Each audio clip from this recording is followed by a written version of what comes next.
So I got the onions out again last night. Cough came back, just a little bit.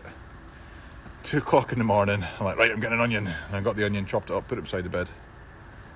I don't know if it's definitely the answer. I'm starting to think that what it'll do is the fumes that you get off the onion maybe stop your cough meantime, help with your mucous membranes and all that sort of stuff.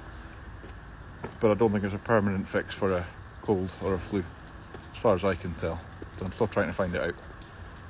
But the onions, who'd have thought it, eh?